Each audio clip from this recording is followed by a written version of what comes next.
আগামী 12ই ফেব্রুয়ারি 2026-এর নির্বাচনকে কেন্দ্র করে দেশি বিদেশি বিভিন্ন সংস্থা একাধিক জনমত জরিপ করেছে। আজকের প্রেক্ষাপটে এই জরিপগুলোর ফলাফল এবং 300 আসনের সম্ভাব্য সমীকরণ বেশ চমকপ্রদ।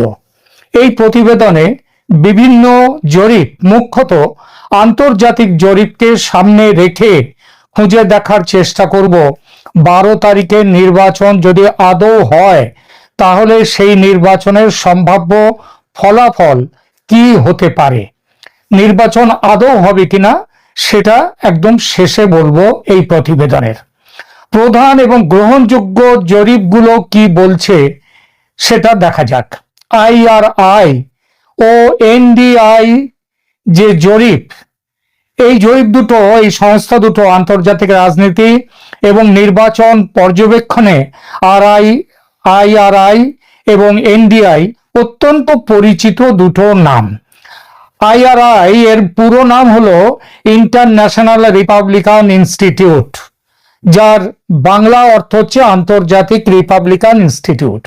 এটি যুক্তরাষ্ট্র, আমেরিকা যুক্তরাষ্ট্র ভিত্তিক একটি অলাভজনক ও নিরপেক্ষ সংস্থা, যাকে বলা হয় NGO, যা বিশ্বব্যাপী গণতন্ত্রের বিকাশ ও শক্তিশালীকরণে কাজ করে। এটি মূলত মার্কিন যুক্তরাষ্ট্রের রিপাবলিকান পার্টির, মানে ট্রাম্পের পার্টির আদর্শে, সেই পার্টির আদর্শিক ধারার সাথে যুক্ত। তবে তারা দাবি করে যে তারা কোনো দলীয় এজেন্ডা ছাড়াই নিরপেক্ষভাবে কাজ করে। দ্বিতীয় সংস্থা হলো NDI, যার পুরো নাম হলো ন্যাশনাল ডেমোক্রেটিক ইনস্টিটিউট বা national Democratic institute for international affairs, সংক্ষেপে NDI। এটিও একটি মার্কিন যুক্তরাষ্ট্র ভিত্তিক NGO। এটি মার্কিন ডেমোক্রেটিক পার্টির, অর্থাৎ ওই বাইডেন, ক্লিন্টন, ওবামা, এদের পার্টির সাথে আদর্শিকভাবে সম্পর্কিত। বিশ্বব্যাপী অবাধ ও সুষ্ঠু নির্বাচন নিশ্চিত করা, মানে তাদের মতে, এবং গণতান্ত্রিক প্রতিষ্ঠানগুলোকে সহযোগিতা করা হচ্ছে এদের প্রধান কাজ। বাংলাদেশে আসন্ন 12ই ফেব্রুয়ারি 2026-এর নির্বাচন উপলক্ষে এই দুটি সংস্থা খুবই সক্রিয়। IRI এবং NDI প্রায় এরা যৌথভাবে, এরা দুজনেই নির্বাচন পর্যবেক্ষণ করে। 2026-এর নির্বাচনের জন্য তারা অলরেডি প্রাক নির্বাচনী পরিবেশ পর্যবেক্ষণ করেছে এবং ফেব্রুয়ারির নির্বাচনে তারা বড় আকারের একটা পর্যবেক্ষক দল পাঠাবে বলে ঘোষণা করেছে। বাংলাদেশে বর্তমানে কোন দল জনপ্রিয় বা ভোটাররা কি ভাবছে তা নিয়ে তারা বিজ্ঞানসম্মত জরিপ বা ওপিনিয়ন পোল পরিচালনা করেছে। তাদের জরিপ অনুযায়ী বিএনপির জয় জয়কার। জরিপে অংশগ্রহণকারী প্রায় 66 থেকে 71% ভোটার জানিয়েছেন তারা বিএনপিকে ক্ষমতায় দেখতে চান। মূলত আওয়ামী লীগের অনুপস্থিতি এবং স্থিতিশীলতার আকাঙ্ক্ষা বিএনপিকে এই বড় সুবিধাজনক অবস্থানে রেখেছে। আরো বড় কারণ আছে, সেটা হচ্ছে খালেদা জিয়ার মৃত্যু এবং লন্ডন থেকে 17 বছর পর তারেক জিয়ার বাংলাদেশে ফিরে আসা, এবং তার এই ফিরে আসা পার্টিকে নতুন একটা প্রাণ সঞ্চার করেছে। এবং খালেদা জিয়ার মৃত্যু, সেটাও বিএনপির পক্ষে মানুষকে অনেকটা টেনে নিয়ে এসছে। বলছে খালেদা জিয়াকে সম্মান জানাতে বিএনপিকে ভোট দেওয়া দরকার, বিএনপির ক্ষমতায় আসা দরকার। এর বাইরেও আর একটা বড় কারণ হচ্ছে মুক্তিযুদ্ধের সপক্ষীয় দল বলতে মানুষ বর্তমান পরিস্থিতিতে আওয়ামী লীগের অবর্তমানে বিএনপিকে বেছে নিচ্ছে। মজার ব্যাপার একটা হলো, এই দুটো এদের সমীক্ষায়, জরিপে দেখা গেছে জনপ্রিয়তা বা পছন্দের দল হিসেবে জামাতে ইসলামীও বেশ কিছু জায়গায় শীর্ষস্থানে রয়েছে। তবে সংসদীয় আসন পাওয়ার হিসেবে দেশ জুড়ে তারা বিএনপির চেয়ে অনেক পিছিয়ে। বেশ কিছু জরিপ, যেমন প্রথম আলো, উইয়ান এবং নিউজ 9, এদের রিপোর্ট অনুযায়ী বর্তমানে বিএনপির প্রতি জনসমর্থন তুঙ্গে। জরিপগুলোতে দেখা গেছে প্রায় 66 থেকে 75% মানুষ মনে করছেন বিএনপি নির্বাচনের সংখ্যাগরিষ্ঠতা পাবে।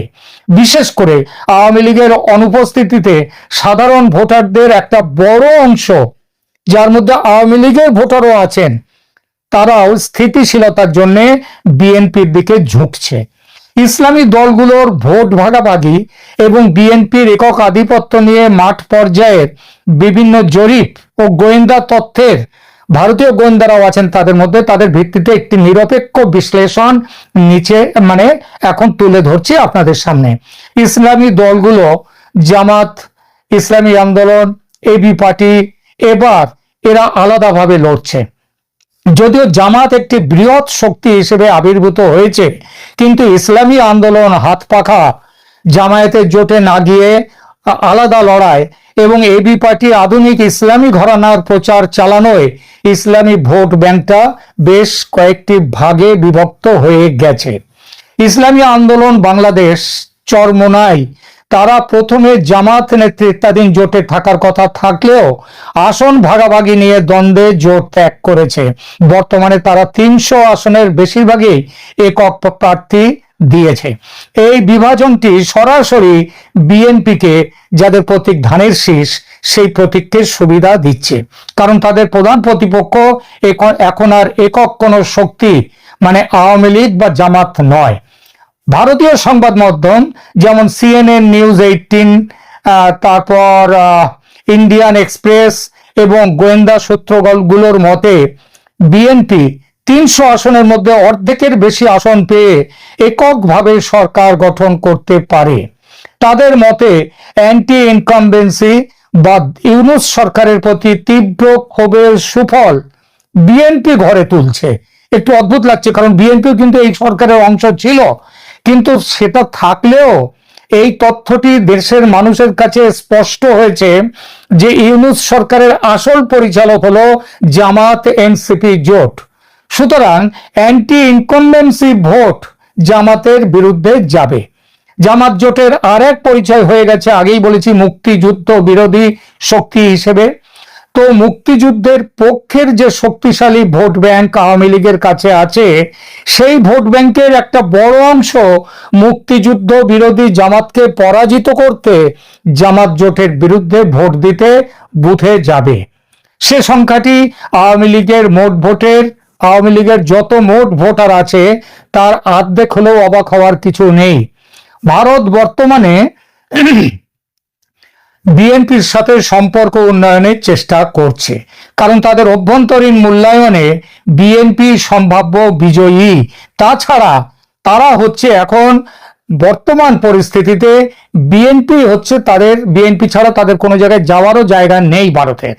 এবং ভারত এখন সিদ্ধান্তই নিয়েছে তারা এই একটি বাস্কেটে সব ডিম রাখবে না, তাহলে একটি বাক্স পড়ে গেলেই সব ডিম ভেঙে যাবে। সুতরাং তারা বিএনপিকে সমর্থন দিচ্ছে। আপনারা জানেন যে তারেক জিয়ার লন্ডন থেকে ফেরার সময় ভারতের একটা বড় ভূমিকা ছিল। ভারত জামাতের ক্রমবর্ধমান শক্তি নিয়ে কিছুটা উদ্বিগ্ন এবং বাংলাদেশের অন্তর্বর্তী সরকার ও সেনাবাহিনীর একটা অংশ যেভাবে জামাতের পক্ষে নির্বাচনী ফলাফল নিয়ে যাওয়ার চেষ্টা করছে, সেটা কিন্তু ভারত নজরে রেখেছে এবং ভারতও তার মতো ব্যবস্থা নিচ্ছে। ভারতীয় গোয়েন্দাদের মতে বিএনপির জয়ের সম্ভাবনা উজ্জ্বল হলেও কিছু চ্যালেঞ্জ রয়ে গেছে। সাধারণভাবে দুইয়ের বেশি দলের মধ্যে ভোট হলে বা আওয়ামী লীগ থাকলে বর্তমান পরিস্থিতিতে ভোট ভাগাভাগির সুবিধা বেশি পেত বিএনপি, কারণ তাদের সংগঠন এখন অনেকটাই শক্ত আওয়ামী লীগের তুলনায়। কিন্তু আওয়ামী লীগ না থাকায় ভোট হয়েছে এখন বিএনপি বনাম জামাত নাগরিক কমিটি, এই জোটের মধ্যে একটি বাইপোলার কন্টেস্ট বা দ্বিমুখী লড়াই। যদিও জামাতের জোট সঙ্গী এনসিপির উপদেষ্টাদের ওপর একটা সময় মানুষের খুবই আকাঙ্ক্ষা ছিল, তাদের উপরে বিশ্বাস ছিল, কিন্তু এনসিপির উপদেষ্টাদের মধ্যে প্রবল দুর্নীতির পরিচয় প্রকাশ হয়ে পড়ায় তরুণ ভোটাররা নাগরিক কমিটির প্রার্থীদের এখন আর পছন্দ করছেন না। এটা বিভিন্ন ইউনিভার্সিটির ভোটেও দেখা গেছে। আর তারা জামাতের সাথে জোট বাঁধায় যে জামাতের বিরুদ্ধে অথচ বিপ্লবের পক্ষে ছিল একটা বড় সংখ্যক মানুষ, তারাও এখন জামাত বিএনপি জামাত এনসিপি জোটকে ছেড়ে বিএনপির পক্ষে যাবে। বিএনপির পক্ষে আর একটা বড় সুবিধা আছে, আওয়ামী লীগের প্রায় 30 থেকে 35%, এমনকি সর্বোচ্চ 50% হলেও অবাক হওয়ার নেই, তারা সেই স্থায়ী ভোটার, এখন কিং মেকার। তারা যদি ভোট কেন্দ্রে গিয়ে জামাতকে ঠেকাতে বিএনপিকে ভোট দেয়, যার সম্ভাবনা খুবই উজ্জ্বল, তবে বিএনপির আসন সংখ্যা 200 ছাড়িয়ে যেতে পারে। গতকাল উইয়ন নিউজে একটি সাক্ষাৎকার দিয়েছেন প্রধানমন্ত্রী শেখ হাসিনা। সেখানে তিনি বলেছেন কিন্তু বিএনপির বিরুদ্ধে কোনো বড় কোনো আক্রমণ তিনি আদৌ করেননি, এবং বিএনপি নির্বাচনে জিতলে তাদের কাছে কি প্রত্যাশা আওয়ামী লীগের ওপর থেকে সেইটা ফিরিয়ে নিয়ে যে নিষেধাজ্ঞা তুলে নেওয়ার ব্যাপার যে প্রত্যাশা, সেটা তিনি স্পষ্ট করে বলেছেন। সুতরাং যদি আওয়ামী লীগের সমর্থকরাও যদি ভোট দেয়, তাদের একটা অংশ বিএনপিকে দেয়, যেটা বললাম যার সম্ভাবনা খুবই উজ্জ্বল, তবে বিএনপির আসন সংখ্যা 200 ছাড়িয়ে যেতে পারে বলে ভারতের গোয়েন্দা সূত্র মনে করছে। আর তারা যদি ভোট বর্জন করে, তবে ভোটের হার বা টার্ন আউট কম হবে, এবং সেটা জামাতের মতো সুসংগঠিত দলের জন্য সুবিধাজনক হতে পারে। ইসলামী ভোট ব্যাংকের বিভাজন এবং আওয়ামী লীগের অনুপস্থিতিতে বিএনপিকে একটি ফাঁকা মাঠ দিয়েছে। যদি কোনো বড় ধরনের রাজনৈতিক ওলটপালট না ঘটে, তবে 12ই ফেব্রুয়ারির নির্বাচনে বিএনপি একক সংখ্যাগরিষ্ঠতা নিয়ে ক্ষমতায় ফিরে আসবে। সমস্ত জরিপে দেখা যাচ্ছে বিএনপির জনপ্রিয়তা এখন তুঙ্গে। জরিপে অংশগ্রহণকারী প্রায় সমস্ত জরিপে বলেছে 60%-এর উপর থেকে 70% ভোটার জানিয়েছে তারা বিএনপিকে ক্ষমতায় দেখতে চান। মূলত আওয়ামী লীগের অনুপস্থিতিতে এবং স্থিতিশীলতার আকাঙ্ক্ষা মানুষের, সেটা বিএনপিকে এই বড় সুবিধাজনক অবস্থানে রেখেছে। মজার ব্যাপার হলো, জনপ্রিয়তা বা পছন্দের দল হিসেবে জামাতে ইসলামীও বেশ কিছু জায়গায় শীর্ষস্থানে রয়েছে, তবে সংসদীয় আসনের হিসেবে তারা বিএনপির চেয়ে অনেক পিছিয়ে। প্রথম আলো স্থানীয় জরিপ পত্রিকাগুলোর বেশ কিছু স্থানীয় জরিপ হয়েছে, তারা ডিসেম্বর মাসে, অক্টোবর ডিসেম্বরে কিছু জরিপ করেছে। দেশের প্রভাবশালী সংবাদ মাধ্যম এবং স্থানীয় থিঙ্ক ট্যাঙ্কগুলোর জরিপ অনুযায়ী আসন সমীকরণ 300 আসনের মধ্যে বিএনপি এককভাবে 180 থেকে 210টি আসন পেতে পারে। জোটের শক্তি জামাত ও জাতীয় নাগরিক কমিটি জোট প্রায় 50 থেকে 70টি আসনে জয়ী হতে পারে। বিশেষ করে উত্তরাঞ্চল ও সিলেটে এই জোটের প্রভাব বেশি। নতুন ও তরুণ ভোটারদের একটা অংশ, প্রায় 40%, তারা জাতীয় নাগরিক কমিটি বা এবি পার্টির মতো নতুন ধারার রাজনীতির দিকে ঝুঁকতে পারে। আঞ্চলিক ও আন্তর্জাতিক সংবাদ মাধ্যমের বিশ্লেষকদের মতে এবারের নির্বাচনটি হবে বাইপোলার কন্টেস্ট। সমস্ত জরিপ অনুযায়ী, যত রকম জরিপ হয়েছে দেশ বিদেশ আন্তর্জাতিক, 300 আসনের সম্ভাব্য চিত্রটা এক নজরে এই রকম। বিএনপি ধানের শীষ, এরা পাবে 180 থেকে 210টির মতো আসন। বিএনপির খুবই শক্তিশালী প্রদর্শন হবে বিশেষ করে ঢাকা, উত্তরবঙ্গের বিভাগগুলোতে এবং চট্টগ্রামে। জামাত নেতৃত্বের 11 দলীয় ঐক্য, এরা পাবে, যার মধ্যে এনসিপিও আছে, এরা পাবে 50 থেকে 75টি আসন। এই জোটের ভালো ফল হবে রাজশাহী, সিলেট, খুলনা, এই দিকটাতে। স্বতন্ত্র ইন্ডিভিজুয়াল যারা ইন্ডিপেন্ডেন্ট এবং অন্যান্যরা, এদের পাওয়ার সম্ভাবনা 15 থেকে 25টি আসন। তারা পার্বত্য অঞ্চল, সীমান্ত এলাকায় ভালো ফল করবে। আর জাতীয় পার্টি এরশাদ, তাদের যে ঐতিহ্য অনুযায়ী তাদের যে খুব শক্ত ঘাঁটি রংপুর ডিভিশন, এই ডিভিশন থেকে এই আসনগুলি তারা 10 থেকে 15টি আসন পেতে পারে। বগুড়ার সবকটি আসনে বিএনপির জয়ের সম্ভাবনা প্রায় নিশ্চিত বলে মনে করছেন সমস্ত বিশ্লেষকরা। তবে রংপুর অঞ্চলে, ওই যে বললাম, জাতীয় পার্টি তাদের অস্তিত্ব রক্ষার লড়াই দিচ্ছে। জামাত এখানে রাজশাহী ও পাবনার কিছু আসনে বিএনপিকে কঠিন চ্যালেঞ্জের মুখে ফেলতে পারে। সার্বিকভাবে উত্তরবঙ্গে বিএনপির একক আধিপত্যের সম্ভাবনা 70 থেকে 80%।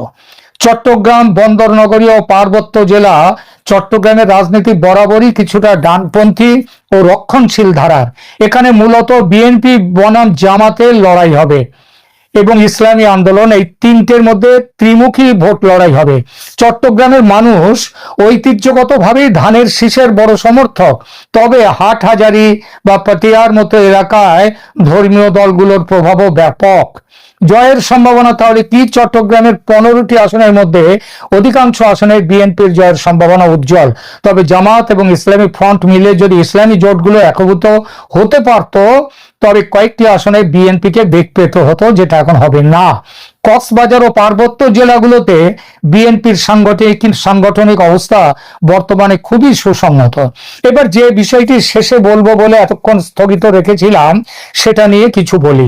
12ই ফেব্রুয়ারির ভোট কি আদৌ হবে? সরকার বলছে, সেনাবাহিনী বলছে হবে ভোট, বিএনপি চাইছে ভোট, কিন্তু গতকাল বিভিন্ন সভায় তারেক রহমান ভোট বানচালের আশঙ্কা প্রকাশ করেছেন। এই আশঙ্কা যে একেবারে অমূলক তা নয়। প্রথমত, পরাজয় নিশ্চিত বুঝলে জামাত জোট ভোট বানচালের ফন্দি করবে, আর এই কাজে তাদের পক্ষে মদদ দেবে ইউনূস সরকার। দ্বিতীয়ত, পোস্টাল ব্যালট বিপুল পরিমাণে ছাপিয়ে জালিয়াতির বড়সড় চেষ্টা শুরু হয়ে গেছে। এসব কাজ ধরাও পড়ছে।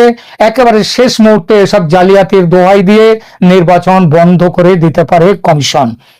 সুতরাং 12 তারিখে ভোট যে হবে, সেটা 12 তারিখ না গেলে বোঝা যাবে না, বলাও যাবে না। ধন্যবাদ।